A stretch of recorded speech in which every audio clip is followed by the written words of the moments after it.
soir, je vais vous enseigner un message intitulé « La bataille est du ressort de Dieu », tiré de 2 Chroniques 20. Allez donc à 2 Chroniques 20. Je suis sûr que nous aimerions tous partir d'ici ce soir en croyant « Dieu merci, je ne dois plus combattre désormais ». La bataille est du ressort de Dieu. Je peux me reposer et jouir de ma vie pendant que Dieu combat pour moi. Qui peut dire amen à ça? La chose que vous devez faire quand vous avez un problème, et vous verrez que Josaphat a fait ça, c'est, même avant de demander à Dieu de répondre à votre besoin, de passer un moment à le louer. Verset 5. Josaphat se tint dans l'assemblée de Juda et de Jérusalem dans la maison du Seigneur en face du nouveau parvis, et il dit: Seigneur Dieu de nos pères, n'est-ce pas toi qui es Dieu dans les cieux et toi qui domines sur tous les royaumes des nations? Dans ta main il y a force de puissance et nul ne peut s'affronter avec toi.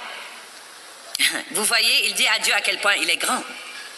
Non, mais plusieurs nations venaient en fait contre Josaphat, mais il n'a pas encore raconté son problème à Dieu, bien que Dieu connaisse déjà son problème. C'est intéressant de voir qu'il a cherché Dieu et qu'avant de faire quoi que ce soit, il s'est mis à louer. Je crois que la louange devrait toujours précéder la demande.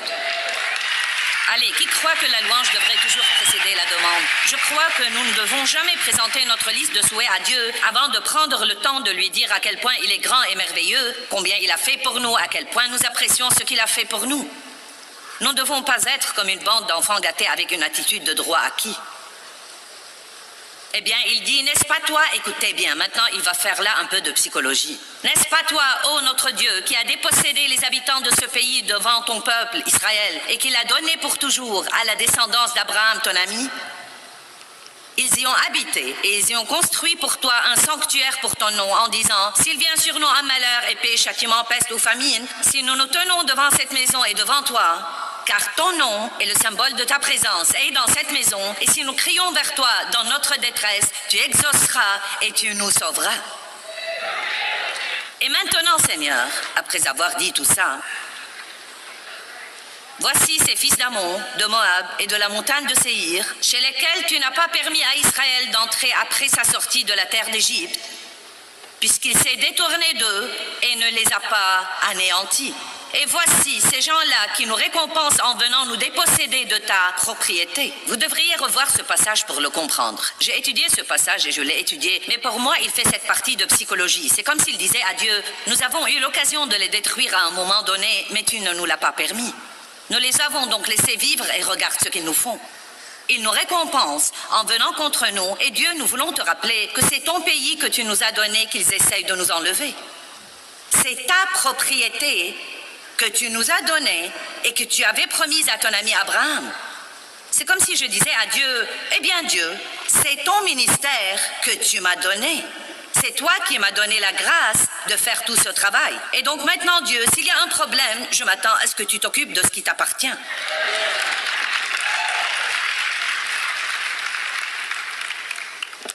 Ce sont tes enfants, Dieu, que tu m'as donnés, et tu m'as promis que si je te les rendais, tu t'occuperais d'eux.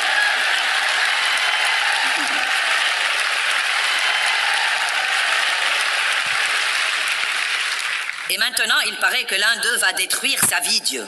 Et donc, ce sera mal vu pour toi, car je proclame où que j'aille, à quel point tu es bon. Il fait un peu de psychologie, là. Non, mais attendez voir. Il dit essentiellement, veux-tu être embarrassé pour ne pas avoir pris soin de nous? Et Moïse a fait la même chose quand Dieu allait détruire les Israélites. Il lui a dit, nous avons dit à tout le monde, à quel point tu es grand, ça ne va pas être très bien vu. Maintenant, écoutez-moi. Vous savez, ce qui donne à quelqu'un le courage d'avoir ce genre de conversation familière avec Dieu, cette communion et cette relation étroite et intime dont je vous parle maintenant. Il parlait à Dieu comme il parlait à un ami très intime. Et Dieu veut que nous ayons ce genre de relation avec lui. Tout dans notre relation avec Dieu ne doit pas être raide et formel.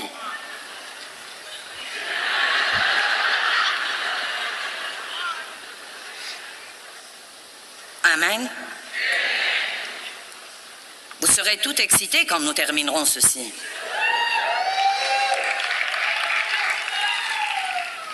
Verset 11. Et voici ces gens-là qui nous récompensent en venant nous déposséder de ta propriété que tu nous as attribuée.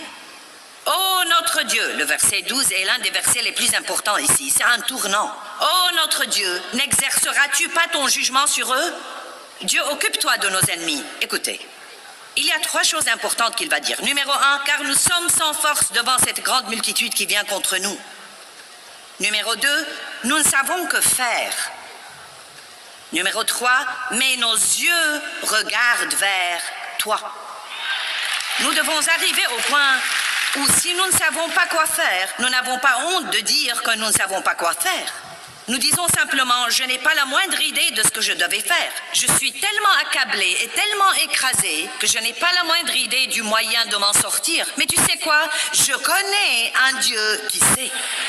Moi, je ne sais pas, mais je connais celui qui sait, et je sais qu'au bon moment, peut-être l'heure de minuit, mais au bon moment, il va me parler et il va me délivrer, et Dieu ne me décevra pas. Amen.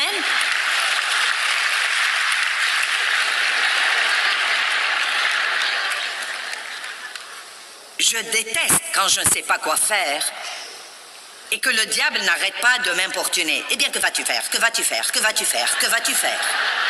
Et vous savez, dans mes premières années avec Dieu et pendant longtemps, je ne voulais pas dire « je ne sais pas quoi faire ». Je croyais de tout mon cœur que je devais avoir les conseils divins à tout moment de ma vie. Mais je crois que parfois Dieu nous mène et Dieu nous guide et nous ne comprenons vraiment pas ce qu'il fait. L'attente fait partie de ça. Et l'attente n'est pas toujours la partie facile. Revoyons de nouveau ce verset qui est assez important. « Ô notre Dieu, n'exerceras-tu pas ton jugement sur eux? Car nous sommes sans force devant cette grande multitude qui vient contre nous. » Numéro 1, nous ne savons pas quoi faire. Combien d'entre vous sont en ce moment dans une situation où vous ne savez pas quoi faire? Ça va, ce n'est pas grave. Vous ne devez pas vous sentir sous pression. Vous pouvez tout de suite vous défouler et vous pouvez dire « Ah, vous ne devez pas vous sentir gêné quand vos amis vous disent « Que vas-tu faire ?» Vous n'avez pas horreur de ça? Vous ne savez pas quoi faire et tout le monde vous dit « Que vas-tu faire ?» Dites juste « Je ne sais pas ». Je n'ai pas la moindre idée et je n'en suis pas stressée car soit que Dieu, soit qu'il ne le soit pas. Et je crois personnellement qu'il est Dieu et donc il va me montrer quoi faire exactement au bon moment où j'aurai besoin de le faire.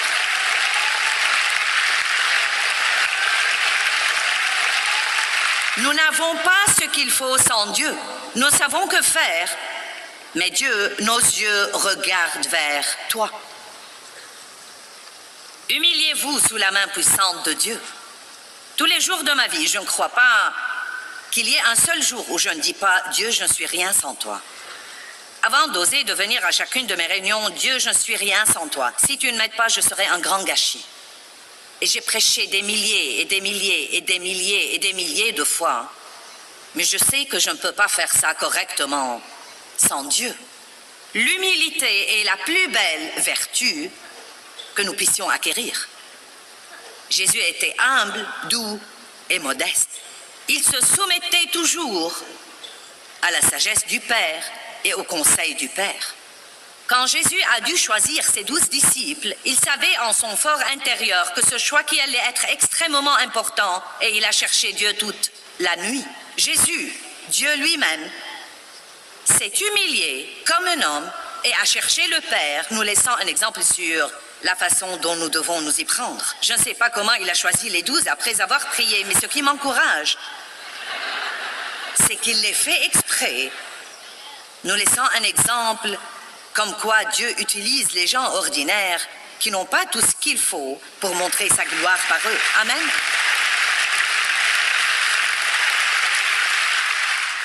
Quand Jésus traversait une période difficile dans le jardin de Gethsémane, et la Bible dit qu'il était sous une si grande pression qu'il suait des grumeaux de sang, il était résolu à chercher Dieu jusqu'à ce qu'il ait un exaucement.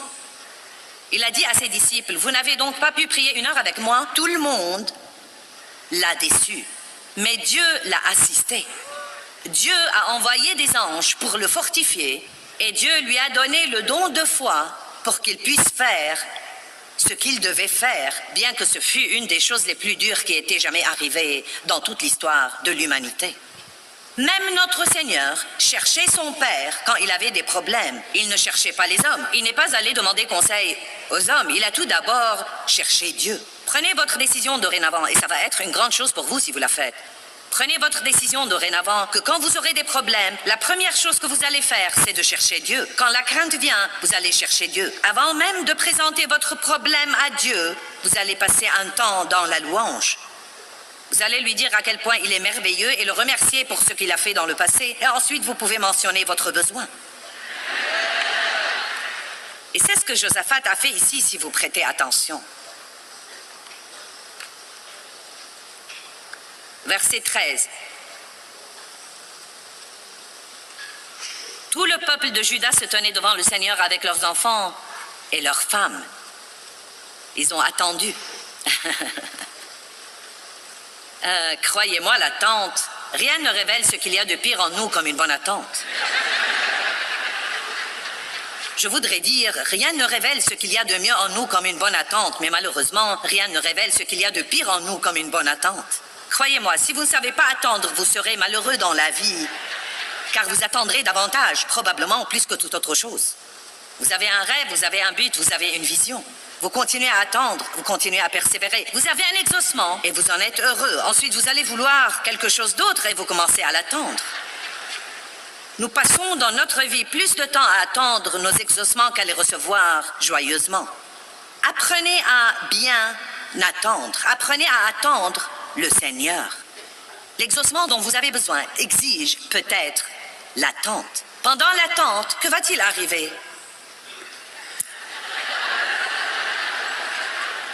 Est-ce que tout le monde comprend ça? Que vas-tu faire? Que vas-tu faire? Que vas-tu faire? Que vas-tu faire? Mais Dieu ne dit rien.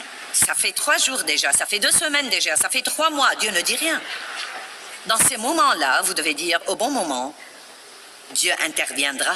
Si j'ai besoin d'un exaucement aujourd'hui, je l'aurai aujourd'hui. Mais ceux qui espèrent dans le Seigneur renouvellent leur force. Ils prennent le vol comme les aigles, ils courent et ne se fatiguent pas, ils marchent et ne faiblissent pas. J'aime beaucoup ces versets. Ceux qui espèrent dans le Seigneur renouvellent leur force.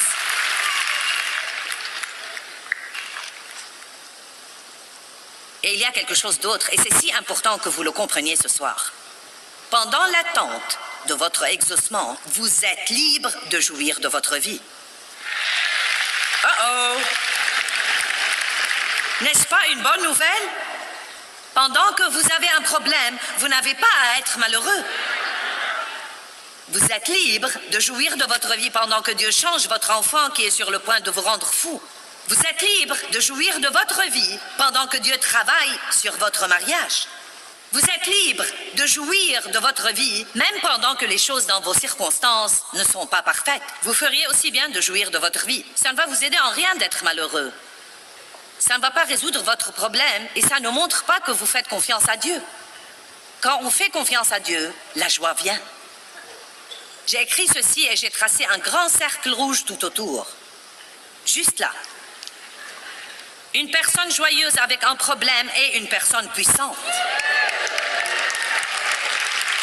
Une personne joyeuse avec un problème est une personne très puissante car la joie du Seigneur est notre force. Le diable sera sur le point de faire une grande dépression quand il fait tout ce qu'il peut faire pour nous rendre malheureux et que nous sommes toujours heureux, nous aimons les autres, nous jouissons de la vie et nous faisons confiance à Dieu. Allez maintenant. C'est notre privilège comme croyants en Jésus-Christ. Mais je vais vous dire quelque chose. Je ne crois pas que nous puissions faire ceci si nous ne passons pas des moments de qualité avec Dieu.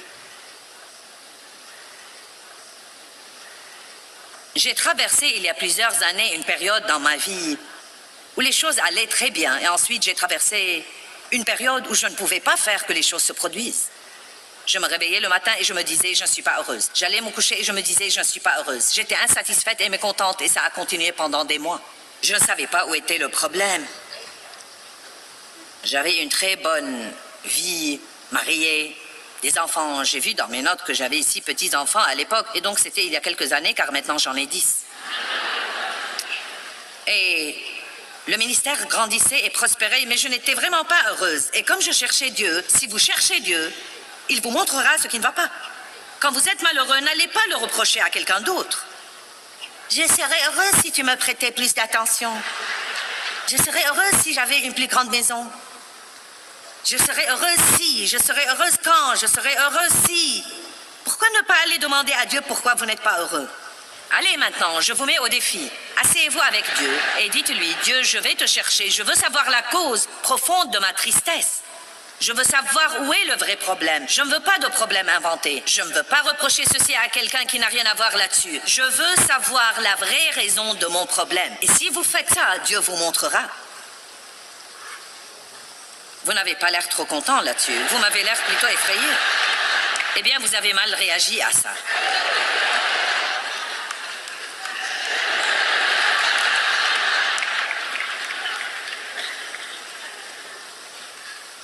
Eh bien, une fois j'ai demandé à Dieu, je lui ai demandé, Dieu, qu'est-ce qui ne va pas dans ma vie? J'ai vraiment fait tout ce que j'ai appris dans tous les séminaires.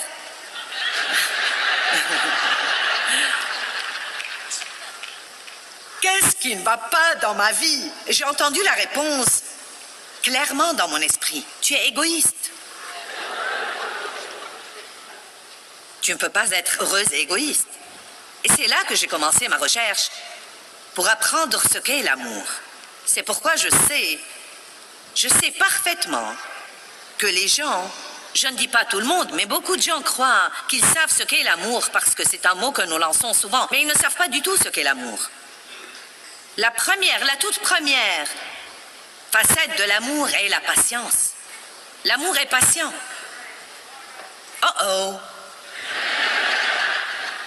L'amour est bon. L'amour est humble.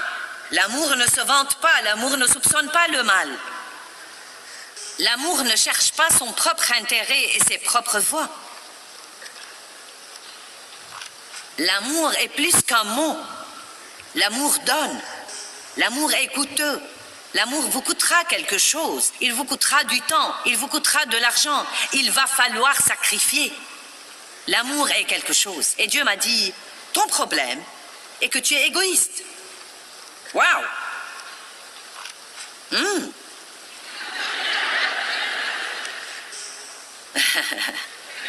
Devrais-je inviter le pasteur Barnett à monter finir ceci ou allez-vous coopérer avec moi?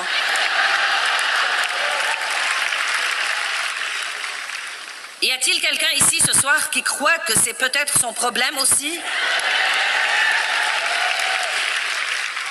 Eh bien, en ce temps-là où je me disais, je ne sais vraiment pas pourquoi je ne suis pas heureuse, pourquoi je ne suis pas heureuse, le Seigneur m'a dit, tu vis sur les repas légers et tu as besoin de grands repas. Et cela voulait dire spirituellement que je ne prenais que quelques minutes avec lui, ça et là. Et vous savez pourquoi? Voilà ce que je faisais. La chose même pour laquelle j'ai cherché Dieu, ce ministère, sa croissance, être capable d'aider plus de gens, de passer à la télé, d'écrire des livres, toutes les choses que je fais maintenant, Dieu me les a données comme je le cherchais. Et maintenant, la chose même qu'il m'a donnée m'éloignait de lui. Et cela l'offensait. Quel homme voudrait donner à sa femme un autre bébé si le premier l'a éloigné de lui et que tout ce qu'elle fait maintenant, c'est de s'occuper du bébé? Dieu donne naissance à des choses dans votre vie. Elles sont comme des bébés spirituels, mais vous ne devez pas laisser ces choses vous éloigner du Père même qui vous les a données. Amen. C'est pourquoi j'ai dit ce matin que nous devons toujours définir nos priorités en faisant passer Dieu avant tout. Une personne joyeuse et une personne puissante. Prenez la responsabilité de votre joie si vous n'êtes pas heureux. Je vous mets au défi d'aller demander à Dieu pourquoi. Vous voyez, vous n'êtes toujours pas d'accord avec moi. Si vous avez une mauvaise journée et que vous vous dites « je ne sais pas ce qui ne va pas, je suis de mauvaise humeur, j'ai un esprit de lourdeur, je ne sais pas ce que c'est ». Parfois, si vous repensez un peu à hier, il y avait quelque chose que vous n'avez pas résolu. Vous avez blessé quelqu'un, vous ne vous êtes pas excusé. Vous avez fait quelque chose de mauvais, vous n'avez pas demandé le pardon de Dieu. Vous êtes allé vous coucher le cœur gros. Vous vous êtes réveillé ce matin, vous avez tout oublié, mais cela vous embête toujours. Allez maintenant, demandez à Dieu ce qui ne va pas. Qu'est-ce qui me fait cet effet? Quel est mon problème? Pourquoi suis-je malheureux? Dieu, pourquoi suis-je si difficile à vivre? Pourquoi suis-je soupe au lait? Vous serez stupéfié des réponses que vous aurez.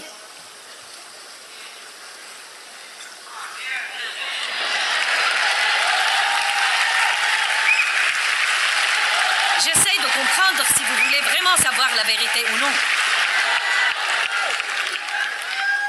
Vous devriez voir ceci, pasteur. Ils sont comme...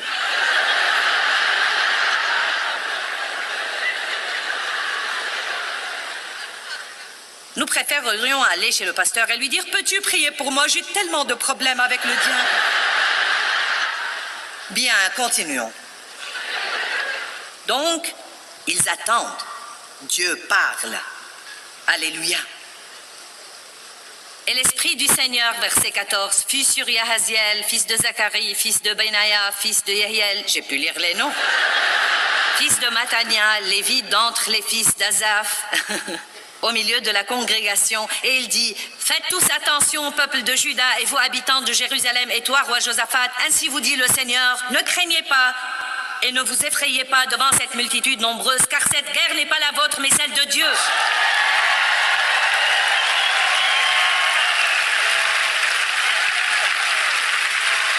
Demain, maintenant il donne l'instruction. Demain, descendez contre eux, les voici qui montent par la montée de la fleur, et vous les trouverez à l'extrémité de la vallée devant le désert de Jéruel. Vous n'aurez pas à y combattre. Prenez vos positions, tenez-vous là, et vous verrez la délivrance que le Seigneur vous accordera. Juda et Jérusalem, prenez vos positions, tenez-vous là. Eh bien, quelle est la position de Josaphat? Comme vous continuez de lire, vous découvrirez que c'était une position d'adoration. Donc Mike va être Josaphat, et il doit adorer ici jusqu'à avoir un exaucement.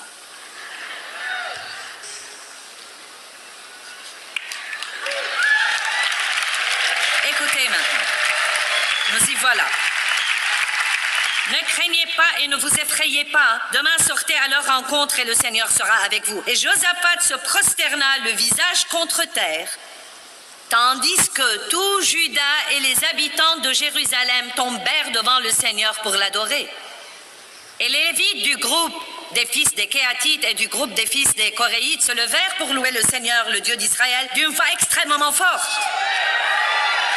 Le peuple se leva de bon matin et sortit pour le désert de Tekoa. À son passage, Josaphat se leva pour dire, « Écoutez-moi, Juda et habitants de Jérusalem, ayez confiance dans le Seigneur votre Dieu et vous serez invincibles. Croyez et restez fermes dans ses prophètes et vous réussirez. » Et écoutez, et il se concerta avec le peuple. Josaphat, pouvez-vous vous lever? Nous devons parler. Nous allons nous concerter. Et quand Josaphat se concerta avec le peuple, il établit des chanteurs pour célébrer le Seigneur et le louer, revêtus d'ornements sacrés. Et ils sortirent devant l'armée en disant, « Célébrez le Seigneur, car sa fidélité est pour toujours. Jouez donc votre rôle et je jouerai le mien. » Adorez. Oh, célébrez le Seigneur, car sa fidélité est pour toujours. Oh, célébrez le Seigneur, car sa fidélité est pour toujours. Oh, célébrez le Seigneur, car sa fidélité est pour toujours. Oh, célébrez le Seigneur, car sa fidélité est pour toujours. Maintenant, regardez ce qui est arrivé.